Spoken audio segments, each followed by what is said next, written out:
خود آن حضرت جن کے قلب مبارک پر قرآن نازل ہوا، دنیا آج تک محمد کو نہ سمجھ سکی۔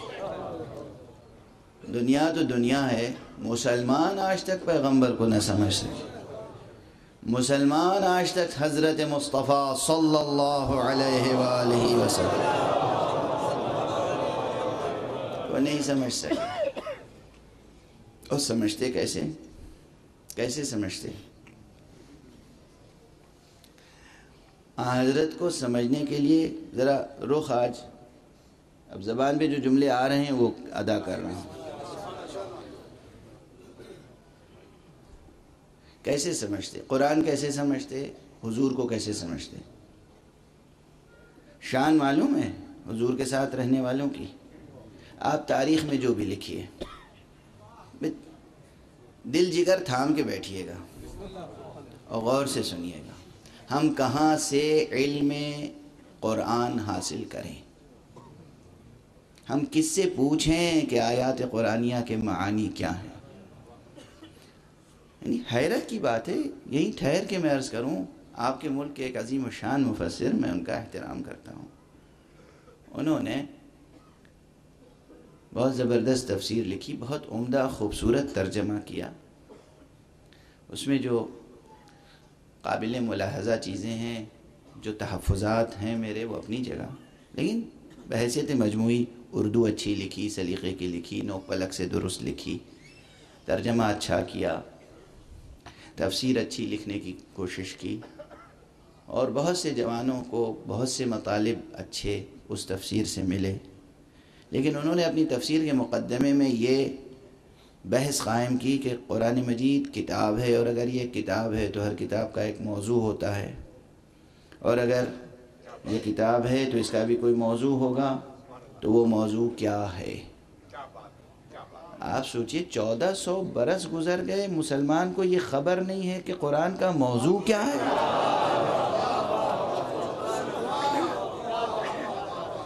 جائے عبرت ہے، جائے عبرت ہے کہ 1400 برس کے بعد یہ بحث کھڑی ہو اور اس میں بھی اختلاف کیا جائے کہ اس کتاب کا موضوع کیا ہے۔ جائے عبرت ہے یا نہیں؟ 1400 برس گزر گئے۔ ارے بھائی آج کوئی کتاب آتی ہے، ادھر کتاب ہاتھ میں آئی، ٹائٹل پہ نظر پڑی، موضوع سمجھ میں آ گیا، مصنف پہ نظر پڑی، موضوع سمجھ میں آ گیا، اب بھی سمجھ میں نہیں آیا، سر ورق کو دیکھا، موضوع کو سمجھ لیا، 2-3 سطریں پڑھ لیں، تمہید کی، پیش لفظ کی، مقدمے کی، تعارف کی، سمجھ میں آ گیا کتاب کا موضوع کیا ہے۔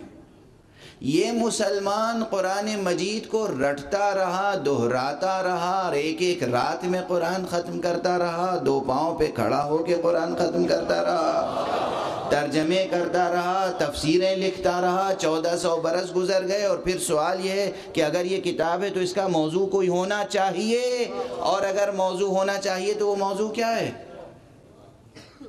اور اس کے بعد بھی موضوع جو مقرر کیا اس میں خطا کر گئے۔ لکھنے والے نے لکھا کہ قرآن مجید کا موضوع ہے انسان۔ یہ میں آپ کے سامنے گزارش کر چکا ہوں بارہا، ابھی 2 شب قبل بھی میں نے اپنا جملہ یاد دلایا تھا، آپ سب کو یہ جملہ یاد ہو گیا ہے۔ قرآن مجید کا موضوع انسان نہیں، قرآن مجید کا موضوع توحید ہے۔ فرزندان توحید سے یہ نکتہ پوشیدہ رہ گیا۔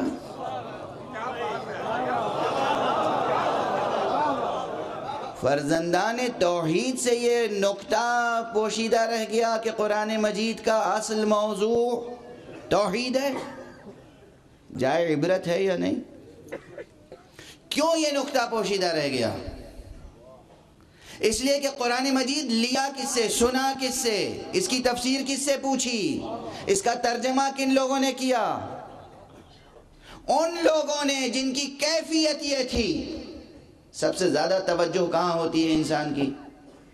میں اس وقت آپ کے سامنے ایک خاطی گناہگار انسان تقریر کر رہا ہوں، آپ حضرات دور دراز سے سمٹ کے آئے ہیں، ایک اعلان پر کہ فلاں شخص خطاب کرے گا، آپ سننے کے لیے ہیں، سب ہمتن گوش ہیں، سب سن رہے ہیں، سننے کی کوشش کر رہے ہیں، کوشش ہوتی ہے کوئی ایک جملہ بھی چھوٹنے نہ پائے۔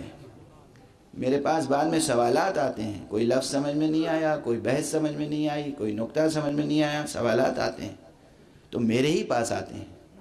اگر میں تقریر کر رہا ہوں تو سوال میرے پاس آنے چاہیے۔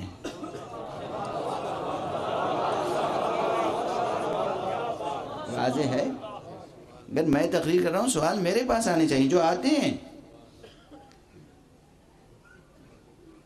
قرآن مجید خود دو عجیب عبرت ناک مقام ہے۔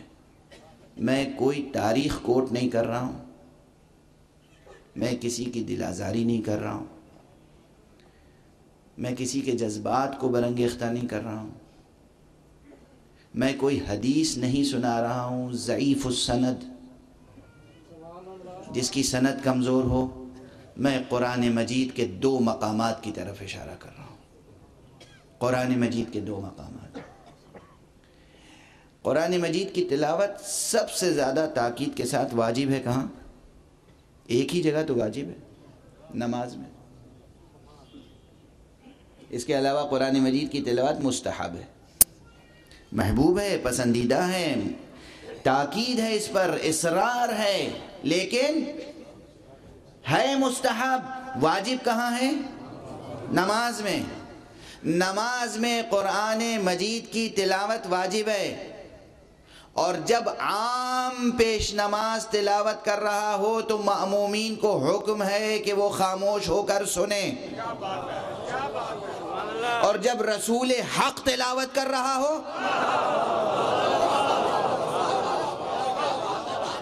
توجہ ہے، رسول خاتم النبیین، امام المرسلین، رحمت للعالمین، وہ محراب عبادت میں ہے، نماز جماعت پڑھا رہا ہے، قرآن مجید کی تلاوت کر رہا ہے قیام کی حالت میں، اور پیچھے نماز پڑھنے والوں کی کیفیت یہ ہے کہ قرآن کہتا ہے وَإِذَا رَأَوْا تِجَارَةً أَوْ لَهْوًا انفضوا إِلَيْهَا وَتَرَكُوكَ قَائِمًا۔ اے رسول، جب یہ تجارت کا کارواں دیکھتے ہیں یا کھیل تماشا دیکھتے ہیں تو آپ کو نماز میں تنہا چھوڑ کر فرار کر جاتے ہیں۔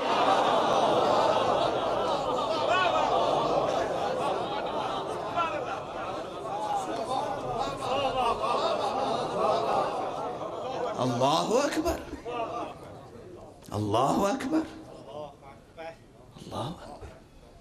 رسول نماز میں کھڑے ہیں، ارے بھائی میدان جنگ میں نہیں،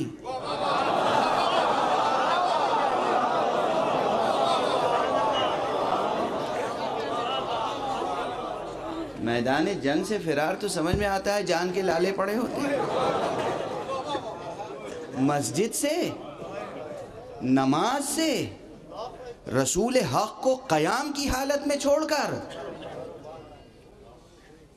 اور کاروبار کے لیے جائیں تو ایک بات بھی ہے، آپ یہ آیت لے جائیے اور دنیا کے کسی عربی جاننے والے سے ترجمہ کرا کے لے آئیے، لہو کے کیا معنی؟ لہو، ارے بھائی میں تقریر کر رہا ہوں، یہ چھوٹا سا بچہ یہاں بیٹھا ہے ممبر کے پاس، باہر کوئی، اب یہ الفاظ مجبوراً استعمال کرتا ہوں، ممبر کے الفاظ تھوڑی ہیں، ممبر کا ڈکشن الگ ہوتا ہے، ممبر کی تہذیب الگ ہوتی ہے، مجبوراً استعمال کر رہا ہوں۔ کوئی مداری آ جائے، وہ بندر کا تماشا دکھانے والا یا بھالو کا تماشا دکھانے والا، سرکس دکھانے والا کوئی آ جائے، اور وہ آنے سے پہلے ایک باجا بجاتا ہے، ڈگڈگی بجاتا ہے، تاکہ بچے آ جائیں، انہیں پتہ چل جائے کہ میں تماشا دکھانا ہے، اسے کمانا ہے۔ یہ پرانا دستور ہے، یہ پرانا دستور ہے، اس زمانے میں بھی یہی ہوتا تھا۔ مسجد نبوی صلی اللہ علیہ وآلہ وسلم کے باہر دو طرح کے کارواں آتے تھے، ایک تجارت کے کارواں اور ایک تماشے کے کارواں۔ اچھا، جب اللہ کے رسول نماز پڑھا رہے ہیں اور وہ بھی نماز جمعے کی ہو،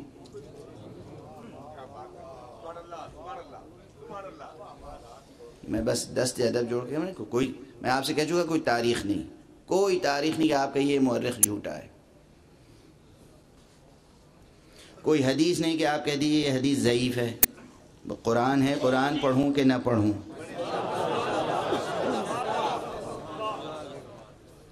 قرآن کی تلاوت کروں نہ کروں، قرآن مجید کی آیات کا ترجمہ کروں یا نہ کروں،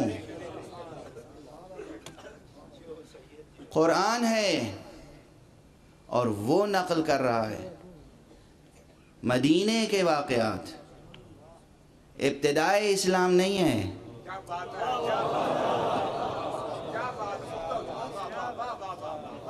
جس نے 40 برس کی عمر میں اسلام قبول کیا ہوگا کم سے کم وہ اب 50 برس کا ہوگا، 55 برس کا ہوگا، 60 برس کا ہوگا۔ جس نے مثال دے رہا ہوں، سمجھنے کی بات ہے، جس نے 20-25 برس کی عمر میں اسلام قبول کیا ہوگا وہ بھی 30-35-40 برس کا ہوگا، جس نے 10 برس کی عمر میں اسلام قبول کیا ہوگا وہ بھی 20-25-30 برس کا ہوگا۔ بہرحال یہ بچوں کی بات تو نہیں ہے۔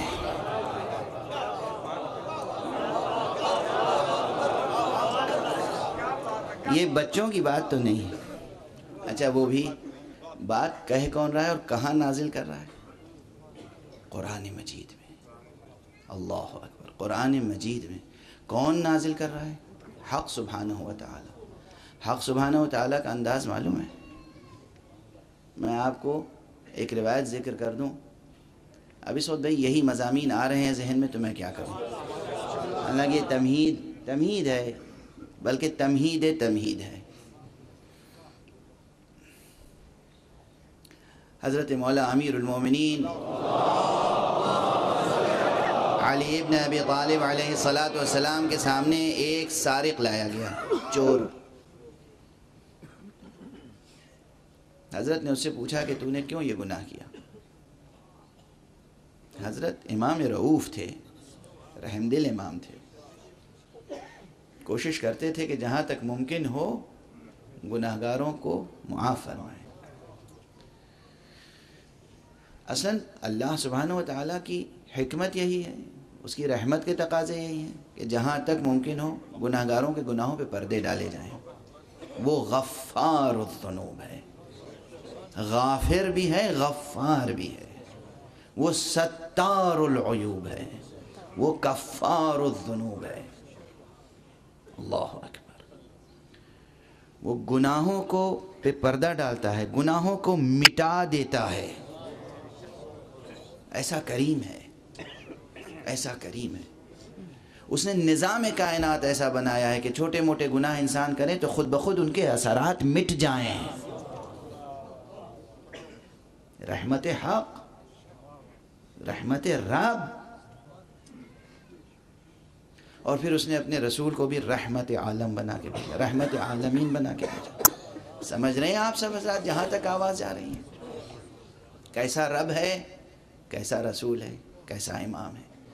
جب کوئی آتا تھا مجرم تو آقا کی کوشش ہوتی تھی کہ اسے سزا نہ دی جائے، یوں ہی توبہ کر لے، استغفار کر لے، بری ہو جائے۔ کہا تو نے کیوں یہ گناہ کیا؟ اس وقت اس نے ایک اور گناہ کر لیا۔ لیکن توبہ ہوتی ہے جب انسان اپنی تقصیر یا قصور کو قبول کر لے، تسلیم کر لے، دل سے نادم ہو جائے۔ اس نے ایک اور گناہ کیا، کذب، جھوٹ۔ جھوٹ کا سہارا لے کہا یا مولا، یا امیر المؤمنین، میں نے پہلی بار یہ گناہ کیا ہے، مجھے معاف فرما دیے۔ یہ جھوٹ تھا۔ آقا تڑپ گئے، کہا جھوٹا ہے تو نے یہ پہلی بار گناہ نہیں کیا ہے، اس لیے کہ امیر المومنین کا جملہ، اس لیے کہ اللہ سبحانہ و تعالیٰ اپنے کسی بندے کو اس وقت تک رسوا نہیں کرتا جب تک کہ وہ کسی گناہ کو مکرر انجام نہیں دیتا۔ کم سے کم 10 مرتبہ تو چوری کر چکا ہے، تب آج تو گرفتار ہوا۔ جب امام نے لہجہ بدلا تو اس نے اعتراف کیا، کہا امیر المومنین میرا ہاتھ کاٹیے، مجھے میری توبہ قبول کیجیے۔ اب آپ مزاج سمجھے، مزاج مشیت۔ جب تک کم سے کم جب تک کوئی 10 مرتبہ ایک ہی گناہ مقرر نہیں کر لیتا اس وقت تک اللہ رسوا نہیں کرتا۔ اب سوچئے مسجد میں رسول کو تنہا چھوڑ کر کتنی بار گئے ہوں گے جو اللہ نے آیت اتار دی۔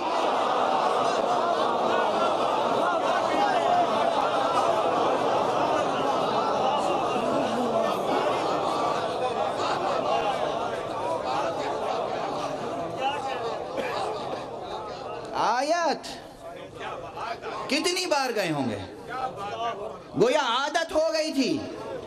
ادھر رسول نے آواز دی اللہ اکبر، تکبیر کہیں، حمد و سورہ شروع کیا، ادھر باہر تماشا دیکھنے چلے گئے۔ کیا دیکھنے؟ تماشا۔ ارے بچے جائیں تماشا دیکھنے تو ایک بات ہے، کیا بات ہے۔ اب میں قرآن پڑھوں یا نہ پڑھوں، کہیے تو بند کر دوں۔ ایک صلوات پڑھ دیجئے محمد۔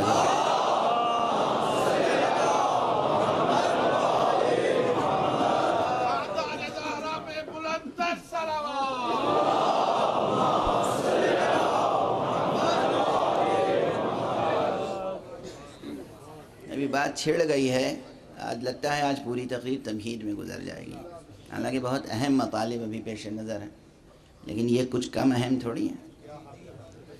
ہمیں یہ جاننا ہے کہ ہم کس سے قرآن سنیں، کس سے نہ سنیں، کس سے ترجمہ پوچھیں، کس سے نہ پوچھیں، کس سے تفسیر سیکھیں، کس سے نہ سیکھیں، کس سے تاویل دریافت کریں، کس سے دریافت نہ کریں۔ اصلاً حضور کی سیرت کس سے پوچھیں، کس سے نہ پوچھیں۔ کس سے پوچھیں کہ حضور نماز کیسے پڑھتے تھے، ان سے جو حضور کو نماز میں چھوڑ کر چلے جاتے تھے۔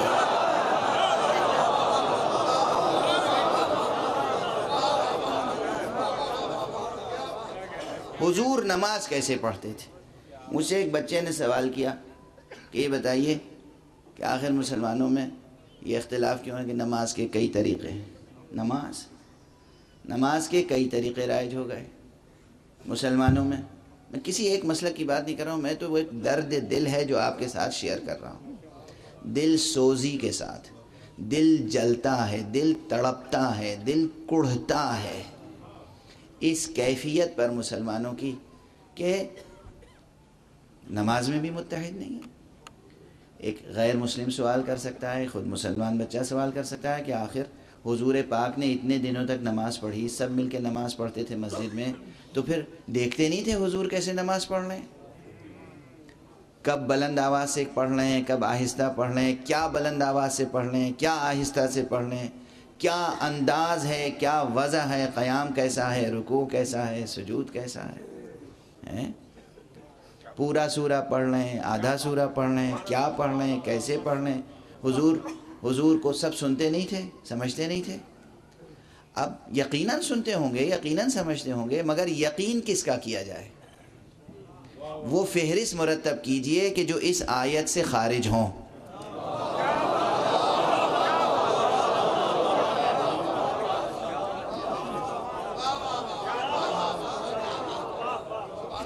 یہ ایک آیت سمجھ میں آ جائے نا تو نماز کا مسئلہ حل ہو جائے، پورے دین کا مسئلہ حل ہو جائے کہ بھائی جنگ کے حالات میں ساتھ چھوڑ کر چلا جانا اور بات ہے، ہمارا بھی دل دکھتا ہے جنگ کے حالات میں کوئی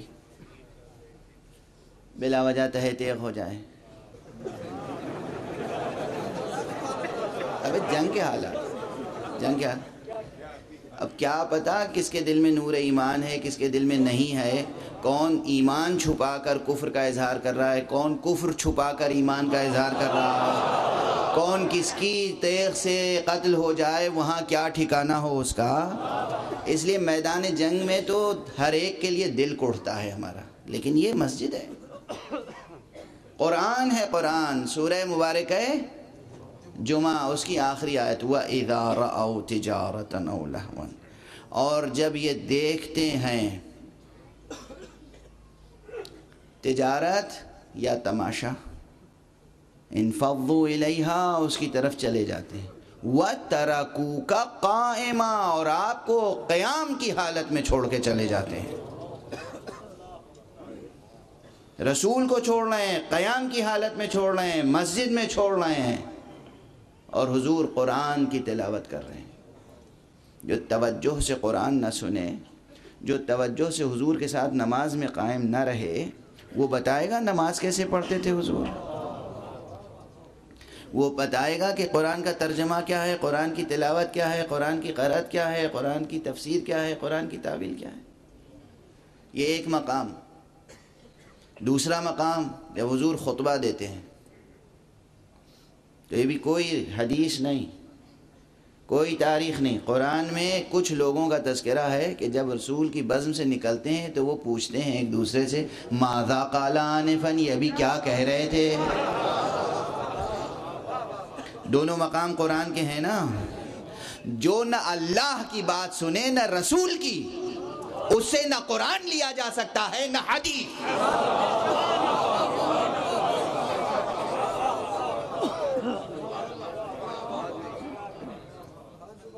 اب جب بھی کوئی تفسیر کا نقطہ نقل کیا جائے یا کوئی حدیث، تو ہمیں علم رجال، علم درایت، تفقہ کی راہ میں پرکھنا پڑے گا یہ کس فہرست میں ہیں. یہ ایک روایت سنتے جائیں اسی ضمن میں کہ ایک مرتبہ مسجد سے سب چلے گئے جیسے چلے جاتے تھے، صرف 8 افراد رہ گئے. تو حضور نے ایک جملہ کہا، اگر آج یہ 8 بھی باقی نہ رہ جاتے تو مدینے پہ اللہ آگ برساتا، یعنی عذاب نازل ہو جاتا. تو اب قریب ترین جو افراد ہیں وہ 8 جو کسی حالت میں چھوڑ کے نہیں گئے، وہ بتائیں گے نا کہ حضور نماز کیسے پڑھتے تھے،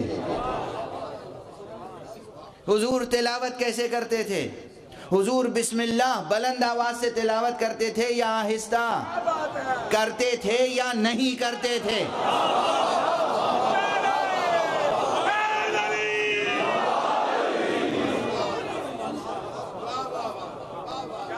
نماز میں حضرت کی وضع کیسی ہوتی تھی، نماز میں حضرت کا انداز کیسا ہوتا تھا، نماز میں حضرت کا خشوع کیا ہوتا تھا، نماز میں حضرت کا خضوع کیا ہوتا تھا، حضرت کے قیام کی شان کیا ہوتی تھی، رکوع کی شان کیا ہوتی تھی، سجدے کی شان کیا ہوتی تھی.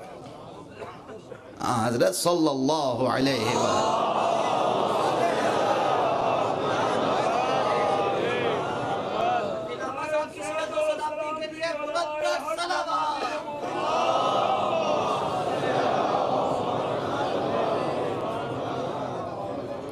چاہے کوئی قرآنی نکتہ ہو، چاہے کوئی حدیثی بیان، چاہے کوئی قرآنی نکتہ ہو، چاہے کوئی حدیثی بیان، ہمیں دیکھنا پڑے گا رجال حدیث کون ہے. کیا رجال وہ رجال ہیں جنہیں قرآن رجال کہتا ہے؟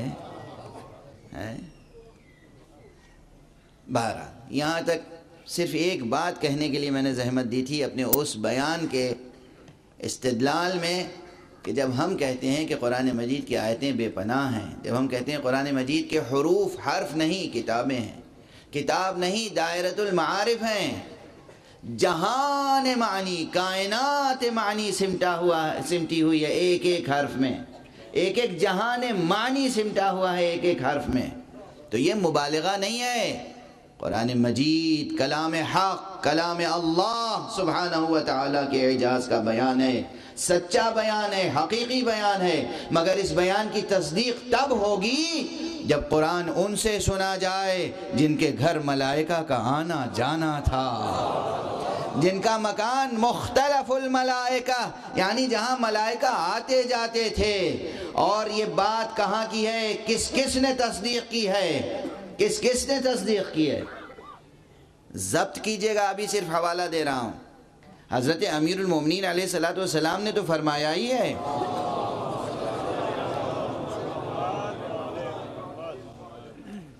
جب درود پڑھیں تو بلند آواز سے درود.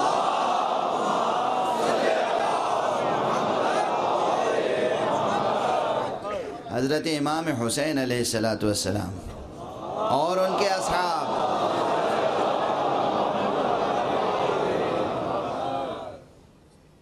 اور ان کے اصحاب فرماتے ہیں میرے گھر میں، امام حسین فرماتے ہیں میرے گھر میں ابھی تک آثار باقی ہیں جبرائیل کے آنے جانے کے۔ دور پیغمبر میں جبرائیل جب آتے تھے اس کے آثار ویسے تو ہمیشہ آتے رہے، کبھی اس گھر میں جبرائیل کا آنا منقطع نہیں ہوا۔ اس گھر میں جبرائیل علیہ السلام کا آنا منقطع نہیں ہوا۔ یہ بتائیں گے کہ قرآن کیا ہے جب در علم تک جائیں گے، اس علی تک جائیں گے جس نے براہ راست پیغمبر سے قرآن لیا۔